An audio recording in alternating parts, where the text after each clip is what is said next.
I am incredibly excited to have you all here. My name is Kristen, and just as you're dropping in, we'd love to hear where you're tuning in from, so you can drop it in the comments where you're tuning in from. Where I'm up here in freezing Alberta today, and I hope all of you are a heck of a lot warmer than I am.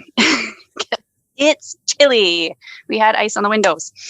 So without further ado, let's jump into tonight's webinar, because this is going to be a fantastic talk with two incredibly talented ladies. Let me get my slides up and we'll get rocking. Just let me know. Can you see my slides okay? Awesome. All right, let's rock.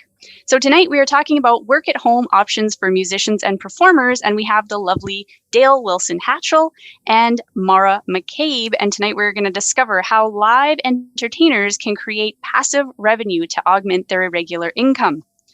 So with social distancing being enforced in most indoor entertainment establishments, the crowds that musicians and other live performers rely on to make a living have become practically non-existent. So the industry certainly has led, or industry uncertainty has led to limited opportunity and many, many canceled gigs. So this webinar is for you if you or someone you know is in the entertainment business. And tonight you'll discover a way to create a passive revenue stream that can either shore up or replace your current income. So what are we going to talk about tonight? In this webinar, you'll learn the 3 biggest challenges facing musicians and performers, the top solutions we recommend to help, why we recommend them, and how anyone in the entertainment industry can get started today, plus much more. So let's introduce our wonderful guests. We have Dale Wilson Hatchell, and Dale has been blessed with the gift of music since, I'm pretty sure, the day you were born. Very small. Her mother taught her to harmonize and play the ukulele at the age of 5. She earned a bachelor's in music and psychology from the University of South Carolina, and 4 decades of professional singing, directing, teaching privately, and as a clinician in public schools has filled her life abundantly. And we also have our very own Maura McCabe. Maura worked as a professional freelance singer in the New York City area for 25 years. Her career included club dates, special events, and bar gigs, recording, and demo work. And you may have even heard her in the background of some of your favorite karaoke tracks or singing lead in a few familiar national TV and radio jingles. So ladies, thank you so much for being here tonight. I'm incredibly excited to have you both. So won't you say hi to the crew? Hey, hi, Kristen. Hi, everyone. Excellent. Thanks for having us tonight. Absolutely. I'm feeling very, excited to be able to speak about this subject. Mm-hmm. Excellent. Beautiful. So let's jump right into this. Now, Dale, you and I were talking before, and same Maura, you and I were talking before on this as well. And there are a few challenges facing live entertainers, but now more than ever, these are becoming bigger challenges than they have ever been. And the first one we're going to cover is gig cancellations. So, ladies, just from your perspective, from when you were doing your music career and more active in it, what was that like? How did that affect you going forward, and how did that affect you when it came to actually landing gigs? I'll let Dale start. You please. Well, I didn't ever experience, fortunately, cancellations. I experienced things like losing my voice, which is not fun, right, Maura? But no, my heart really goes out to people who are professional musicians right now with empty concert halls and the gigs being canceled. It's just really, really, my heart, like I said, my heart really goes out to them. I just can't imagine what that feels like. And I'm so grateful and blessed that I'm actually retired from that right now. How about you, Maura? Well, I'll tell you this. I did have a lot of canceled gigs in my life, and there was really no rhyme or reason to it a lot of the time. So the fact is that the pandemic and the lockdowns and all of that has amplified a situation that musicians like me have been dealing with for, we're going to go with, decades, if not a century, a half a century, because they there really is not a lot of security, and it's at the whim of a club owner, or even a special event coordinator or something. You could lose a job. And I often had the problem, which we could probably get into a little later, that had nothing to do with cancellations of that nature, but my own illness. Like you said, you lose your voice. That gets in the way of doing a gig. And if you just have to just lay it up, you can't do it, and you lose income as a result. So I feel like this time just really amplifies a weakness in the industry, in the music business, really. And that's such a good point. I mean, it's hard enough as it is. Like you said, it's at the whim of whomever the venue owner is, if they're going to keep something going. I mean, I've heard of crazy things happening, like floods, and gigs have been canceled that are sometimes outside of control. So this is one of those things that is just shutting it down left, right, and center. So that's it's kind of an act of God in a way. And I've had that happen to me too, where I had outside gigs outdoors in the summer, and well, here comes, a thunderstorm. So, pack up all the stuff and run inside and wait it out. And it's like a rain delay, but sometimes you just got to leave. And then the club owners would often want to just cut your pay. Mm-hmm. So and now especially though, it hits everybody, not just, obviously the restaurant and bar owners are having their own difficulties, but the musicians, they're almost always like the first thing to be set aside or eliminated. But on a larger scale, with the big touring acts, all of those people who drive the trucks, who set up the equipment, who run the soundboard, who are the stage producers and everything, managers, everyone is really in trouble in a lot of ways. So that is different from teachers are struggling everywhere. Yeah, music teachers. Oh, we're getting into that too later. Yeah. So here, there's a fair amount of bad news, unfortunately. But it won't be all bad news. And actually, It's a good. I'm really happy you brought that up too, about the the crew behind the music acts, the people who set it up, the people who take it down, the light crew. And actually, David said the exact same thing. Film studio, recording studios, all of it has been affected. So yes, this is a big one. That is one of those things that happens just in normal times for musicians, and now has gotten to the point where it's incredibly accelerated. All right. Anything else you two want to share on the cancellations before we roll forward? No, I think we've said enough. Did we get that one? Excellent. I'm sure those of you watching will totally understand it. Now the next one is low audience turnout. Now, did you ever experience this, Dale? We'll start with you. I can just speak to that, and just going to the Coger Center the other night in the music hall, and our granddaughter was dancing in the Nutcracker, and they had social distancing. We all had to wear masks. I'm sure that's happening everywhere. Or people are just choosing not to go. I wouldn't have gone had it not been for my granddaughter. So that low turnout, if no turnout or low turnout or whatever, is definitely an issue right now. And I'm going to also talk about this from a different angle. Even some of the live events that people have, the ambitious people out there, and I love them to pieces, the ones who are doing their own live music streams and everything. And they've been very inspiring to me.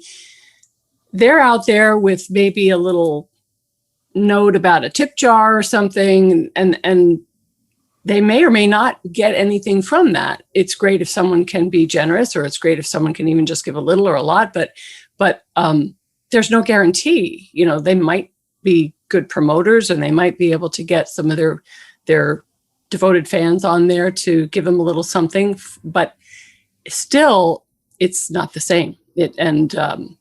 That's a problem, not only in the live venues, but in the online venues too, frankly. Mm-hmm, mm-hmm.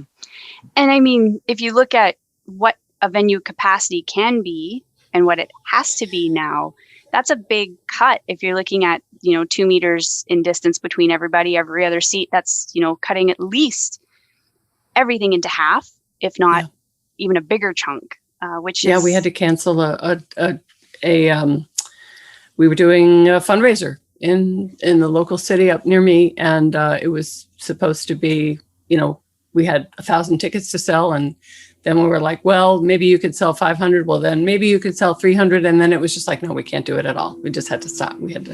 And so not only were people's income affected, but a fundraising aspect of it was affected. So it's really kind of crazy. Yeah, absolutely. Absolutely. And Dale, you brought up such a great point too about, you and I were talking about this before, with the everyone having to be social distance and wearing a mask as you're performing, which you use a large part of your lung capacity for, and how challenging that must be for someone to perform having to wear that would be. Exactly. And it's not healthy. Mm-hmm. And I don't even want to do it. We are not even participating in our choral group because we do not want to sing, even though they're socially distanced. We do not want to sing. I hate to say at our age, any age would I even want to wear a mask and try to sing. It takes a lot of lung power, and I just don't want to do that. Yeah, for sure. Okay, let's move on to the next one, which of course comes down to budget cuts, with cutting out. And Maura, you just mentioned this. Who's usually the first one to go, right? Yeah, exactly. I know. And listen, trust me, over the years, I heard it a lot. It's like, well, you're not bringing in enough people. Well, really? I mean, I'm pretty sure it's your job to get customers into your restaurant. And if we have a following, that's great. But for the most part, music is kind of an offering, or what they call in the business, or in some business, the loss leader. You're basically giving it to your customers as a gift. And David in the chat makes a really good point, which I am very aware of. Excuse me. Not only have the music gigs gone away, but the side gigs have gone away. The Uber drivers, the waiting tables, the bartenders, all of those jobs are being drastically reduced as a result too. So, it's really, I don't like to harp on the negative aspect of it, but it is a kind of an all around 1-2 punch. Mm-hmm. Domino effect. Exactly. Yeah, definitely. Exactly. And Dale, I mean, what did you ever notice when it came to your music career and when there were budget cuts? Did you notice that the music part was the first thing to go? And how did that work? I know yours was very different, but. Yeah, when I was a clinician in school, an artist, that funding can go away very easily. So I did that for a couple of years in a school, and then she called me back and she said, I really want you, but the music they've cut that budget out for me. So I've got to do it all on my own, and I cannot bring you in, So I feel sorry for music teachers everywhere, and church musicians as well, because I've done that my whole career.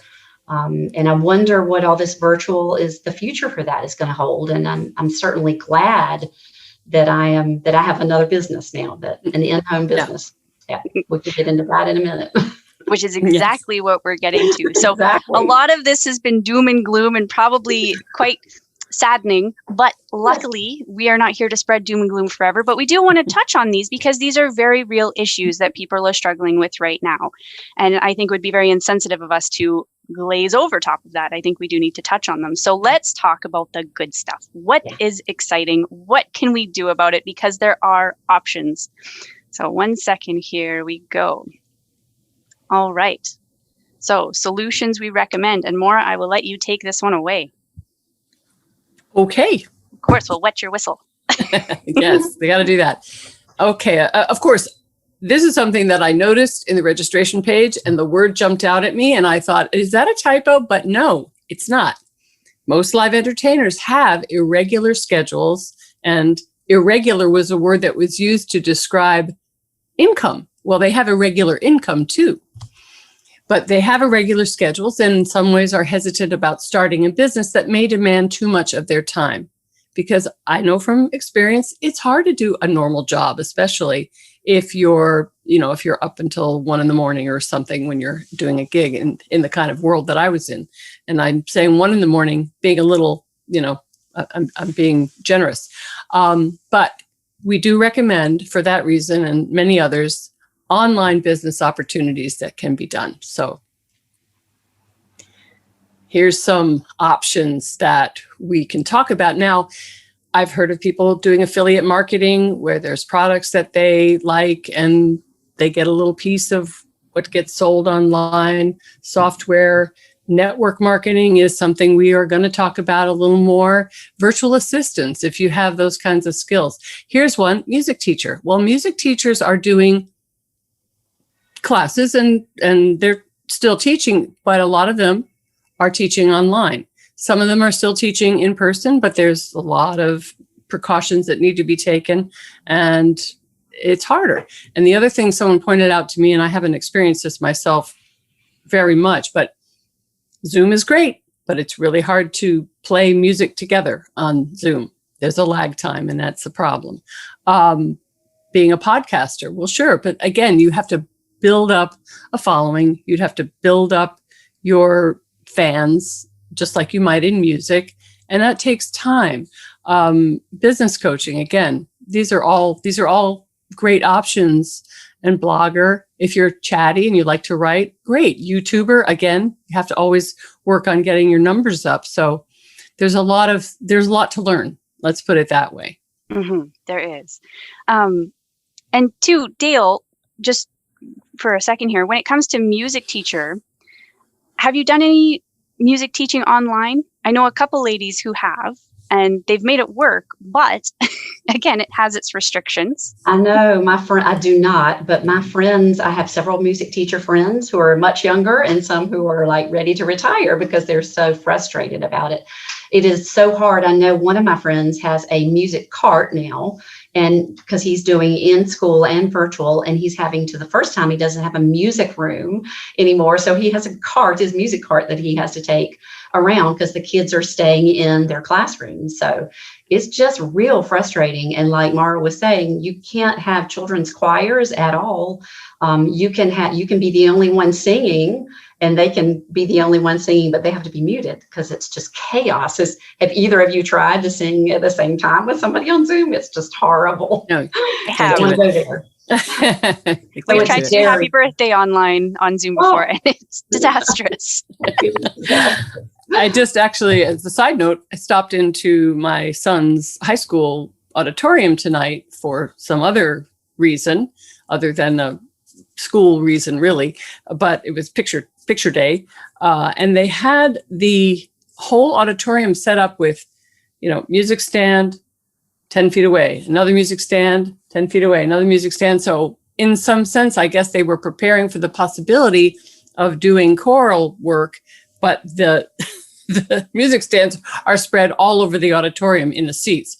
I mean, it's crazy. It's just so hard. So how do you make music, right? If you can't hear the person next to you singing, it's right. It's great. Well, there'll be no more of this then, I guess. No more plugging that ear to hear yourself, because that's all you're going to hear.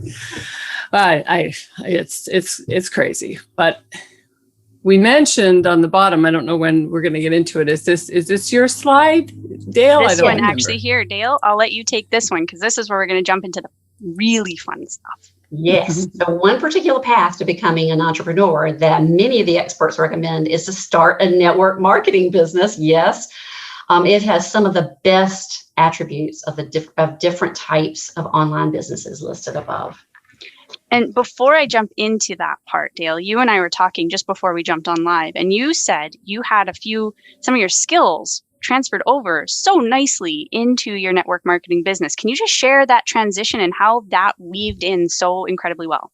Yeah. So 13 years ago, our daughter invited me to do a network marketing business with her that I'd actually done 45 years ago with my mom in a whole different scenario, right? Because now we've got online everything. And so I was just really delighted to be able to do that. So what were you specifically you were asking me again, Kristen? The skills. You were saying that you had skills that transferred over so nicely. Skills. Yes, because, directing choirs and leading and inspiring and encouraging groups of people to sing together, to make music together, led perfectly into our business. So that 4 years ago, when I retired from music, I was able to transition all of those skills and talents that I had in music. And so it's very, very interesting that you can own your own business and use the skills, your life skills that you've had in other areas and in music, because we're speaking of it in that particular, to be able to bring those into your network at home business. So I was very blessed to do that. Absolutely. That's very cool. And Maura, did you find a similar thing that you were able to transfer skills over into your network marketing business?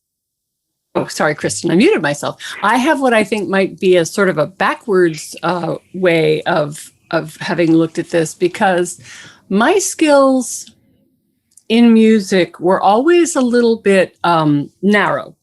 Okay.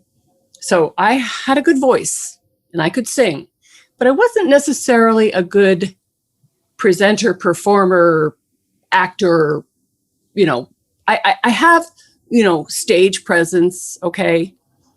But stage presence is not something that you work on, or you can work on it, but I had not worked on it. I just kind of had it. People told me I had it, and that was that, So what I have found, which is really interesting, is that being in the network marketing business in an online capacity, doing things like we're doing tonight, has actually helped me learn more, and not just about the interpersonal and the sort of performing aspect, but also about how to promote yourself. I never was good at that. I was very shy of that. And frankly, the structure around this business online has been a godsend, because it really has helped me to look at music differently. And now that, frankly, when, even though I haven't been steadily working as a music performer over the years, because I had a son and I've been raising my family, I have more hope about that too, because I can translate these skills that I've learned in network marketing back into music. So I think that's kind of a surprising way that it went. What I love about this is that because both of you have such different music careers, you get to see both sides of the coin. And I think this is so great, because that there's people out there like you, Maura, who maybe want to work on how do you promote yourself. Maybe they don't have the skills there, and they can transfer that over. And same with you, Dale. Maybe they have these types of skills and can transfer them into their business. And I think it is so cool to be able to share multiple sides of how these two can work so well together. So this is fantastic. Such a personal growth experience. It's so cool. Oh boy. All right. So let's jump in more. Let's talk about why we recommend network marketing. All right. Here it comes, people. It has a low startup cost and low overhead. I mean, it's definitely cheaper than buying a PA. Okay. You can start part-time or a grand piano for that matter. You can start part-time and you can grow to full-time. And so I just want to touch on that point for a second, Maura, because you were talking about other side gigs that musicians will do, such as waiting tables or bartending or that type of thing. So how does this work a little bit better with the schedule of a musician? Well, frankly, you do it when you want to. I mean, short of doing it in the middle of the night, although there are some tasks, if you're a night owl, that you could probably do in the middle of the night, but you can do it when you choose. You can, work on developing your contacts and message people on social media, or you can, do whatever reading that you want to do to develop your knowledge of the business. All of those things, you can just do it when you want, and you don't have to, you're not locked into a 9 to 5. And I know a lot of musicians don't enjoy that. I know I didn't. And I know that I spent a lot of time working at a lot of different jobs just so I could do music, which was kind of like counterproductive. You make your own hours. You decide when you're working. And I think that's priceless. Absolutely. And here's one I really love too. You have a proven system similar to a franchise. Okay, so you don't have to do all the legal work. You don't have to develop the products yourself. You don't have to develop, the market. The market has been already created by whatever creates markets. I mean, in this case, we advocate for the wellness market. And frankly, everyone is looking for solutions for their health. And I know that it's great not to have to reinvent the wheel. It's already created for you in many ways. You don't go to McDonald's. McDonald's doesn't say, hey, here you go. Here's our big, double arches and some hamburger patties. Go for it. No, they teach you exactly what to do. And that's available to you here as well on the online space. So, and that there it is right there. You can get training from people with experience who know what they're doing. And I will tell you this, I've learned a lot about business that I never thought I needed to know. And I'm very happy to have been exposed to it. And again, you don't have to create everything from scratch, not to mention the products, but you don't have to create the systems from scratch either. You don't have to make it up as you go along. It's not like a regular startup in the sense that you stand to lose a tremendous amount if it goes wrong. This is something, you have a proven product, people like it already, and it's just a matter of, creating interest and getting it into their hands. Beautiful. Okay, and Dale, these next ones are for you because there's one in here that I'm very excited for you to share. So. All right, so you're part of a supportive community of entrepreneurs. That is super important to me. I'm a very big, most musicians are people, love people and want to be around them. And having a supportive community of like-minded, caring, amazing people, especially like our partners and team, is just a godsend. I'm very grateful for that. Okay. And you can create a residual income. Yeah, freedom and flexibility, we've talked about that. That has been the biggest thing from the get-go with me. I never saw myself as a 9-to-5 person. I thought that sounded horrible. And to be able to love music and to be able to use the skills that I have in music and the talent that God gave me to be able to create that flexibility and income and time were just amazing to me. And to be able to have my own network marketing business and to keep that freedom has just been perfect for me. Offers great rewards like bonus cars and amazing travel opportunity. Yeah, my mom and I actually qualified for a couple of cars 40-something years ago. So I stopped doing the business. I continued using these amazing products that we love so much for 45 years now and 4 generations.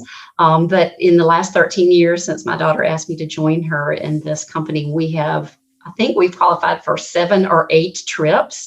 We got to go to Italy, and my biggest musical event for that was that when we were in this, I think it was 16th century mansion, what do you want to call it? They brought in the 4 tenors from the Florence Opera. And we got to eat dinner. I know. It was amazing. I could not have done that on my own music career. I just couldn't have done that. The company handles everything. So I can definitely see the difference from 45 years ago when I did it with my mom, when we did shipping and accounting and everything, and now the last 13 years have been a breeze. Really, all we have to do is just connect with other people and offer them these great services and products. All right. And you can create an income by specializing in teaching versus selling. I am not a salesperson. I can sell you on the song that I sing maybe, but I want to teach people. I love teaching. Some of the best music things that I ever did in music were teaching. And I just love it. You can really make a difference by teaching other people. And I love that about this business. And you can do it all online. Thank goodness for that, right? Especially now, using your laptop and this amazing smartphone. Pretty much now I do everything on this smartphone. And I can go on vacation, although my husband says, stop, we're on vacation, but I can really do it anywhere. Pretty amazing. That's pretty incredible, and some amazing benefits for this business and for this opportunity. So let's talk a bit about a few things to look at. When you're looking at this business model, a few things to consider. Maura, you and I talked extensively about this a few times, but we'll try to breeze over these relatively quickly for you, because there are some important things to cover. And the first one is try the product. So successful network marketers generally have one thing in common, and that is they love whatever product or service they're selling. So they use it every day. They would buy it even if they weren't being paid to sell it. So Maura, can you just touch a little bit on this? Because you had a really strong, your story starts here, but you had some strong notes on this.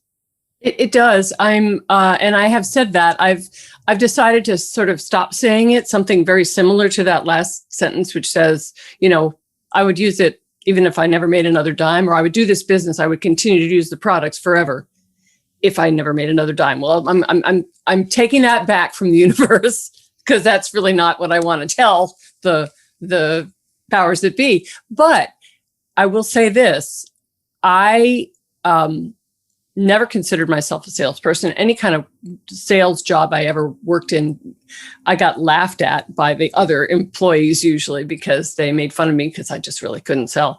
And for what was important to me was that I was, in this particular instance, these products took me from a lifetime of suffering, of sinus infections and bronchial infections and allergies and repeated illnesses, to just not ever experiencing that anymore. And it was amazing. So I love them. And I thought to myself, well, I'm going to tell people about them anyway, so I might as well make some money on it. And that's not making money on people either, by the way. It's offering them a gift. I think a lot of people don't really recognize that at first, maybe because in the past they've had a bad experience. And I know I had a couple of those where people were, pushy or something. But the bottom line is, I love to offer people the possibility of feeling good and getting rewarded for the effort that you put in to offer this to other people. So, for sure. And Dale, do you have any thoughts you want to add to that as well? I'm sure we all know how much we love the products that we work with, but. The fact that I stopped doing the business for a big, long period of time and never stopped using the products, and, that speaks volumes. There it is. Yep, yeah, exactly it. Okay, great. So the other thing to consider is target the right audience. So some organizations will stress that new network marketers should make a list of 100 people that they know and then pitch their product or service as a means of practice. And the problem with this strategy is it can be, one, a waste of time and have counterintuitive effects of creating discouragement faster than it produces confidence. And this next slide will explain why. And Maura, you and I talked about this as well. It's not that you don't want to make a list. You just want to be, what's the word I'm looking for? Maybe strategic, or yes, strategic.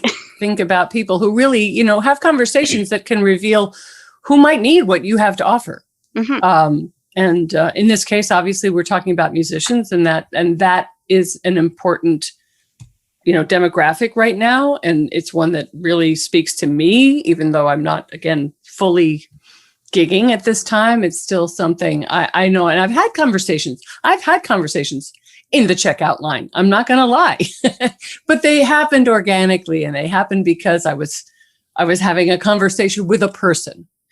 And then it developed that this was something that they were interested in. So I think it's important to remember to always be a human first, just be a human and try to have two ears, one mouth, and listen for needs that people have. And you don't want to alienate your friends and family, because I can tell you about experience that I've had with other family members who kind of burned through the whole entire family maybe 6 months before I became involved with this company. And it was like, well, they're not going to listen to me. So I just have to find another way. And I have, and it's been great. Yes. And we're going to talk about that in just a second. So this proves the point. Well, this makes the point perfect, is that, not everyone is a prospect. Not everybody's going to want what you have to offer. And so recognizing that from the start, and who you're going to stick on that list to contact, it is going to be easier. It is going to be less time consuming. And it, like Maura said, it won't alienate friends or family. And Dale, any notes you want to add on that too? Because I'm sure, you've been in this business a long time. So what have you experienced on that front? Well, forming relationships. It's all about forming relationships. As you said, Maura, realizing the human aspect, just being interested in people and really listening and asking lots of questions. And if you connect, fine, with something, with the business, fine. If not, they might appear later, but just truly care about people. Yes, absolutely. And this last one, which is very important, which is maintaining good habits. So setting consistent work hours which Maura and I talked about earlier as well. Getting good at inviting people to take a look at what you have.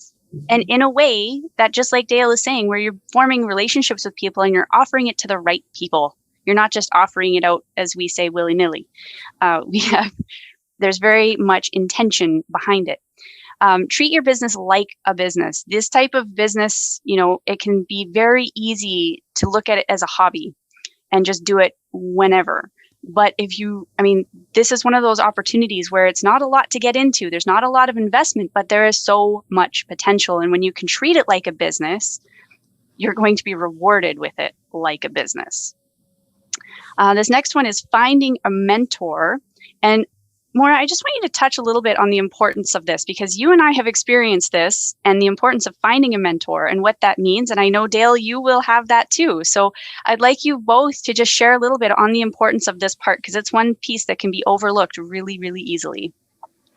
I think it's very important in music as well. And I think that the way I kind of came up scrambling and just singing and jumping in and out of different bands and doing this and that, and then finally teaching myself to play guitar, and it gets to be it gets to sound like very picaresque. That's a word. I think that's a word.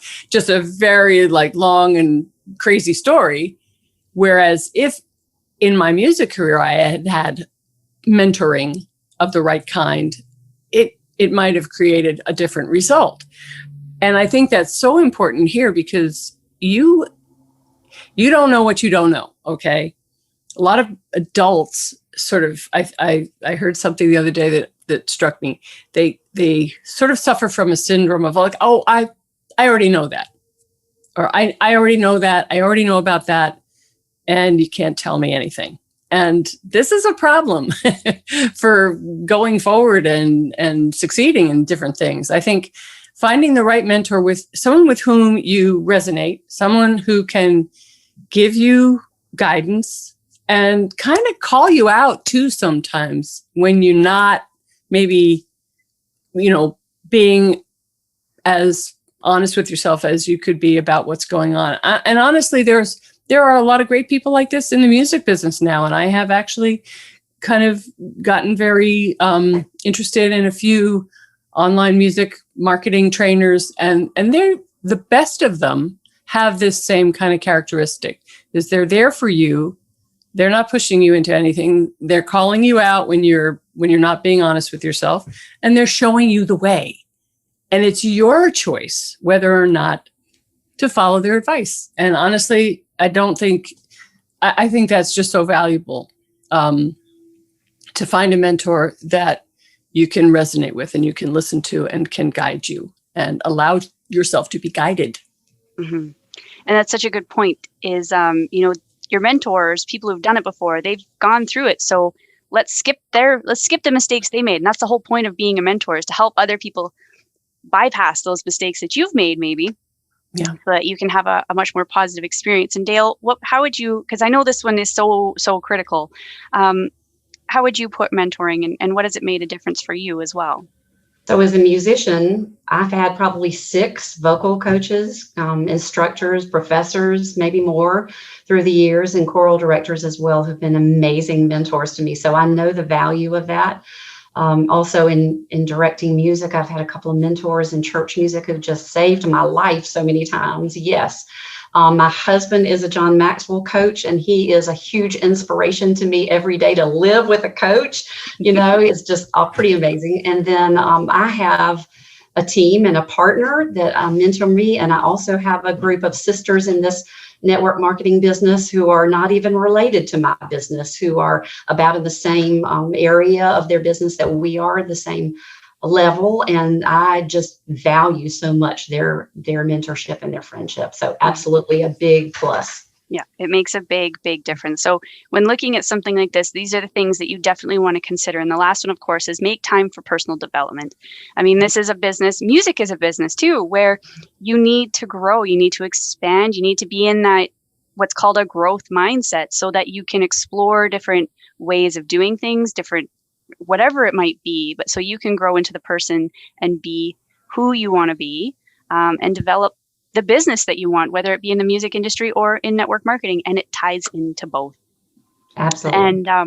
And once you've developed a routine, it will become second nature. At first, it feels a little bit awkward, like you're a teenager with braces and pigtails and all that stuff. But after a while, it gets to be second nature and you become much more elegant in that. So, ladies, I just want to pause here before we close this off and just thank you both so much for being here and sharing your story with us. And are there any final words you want to share before I close it off?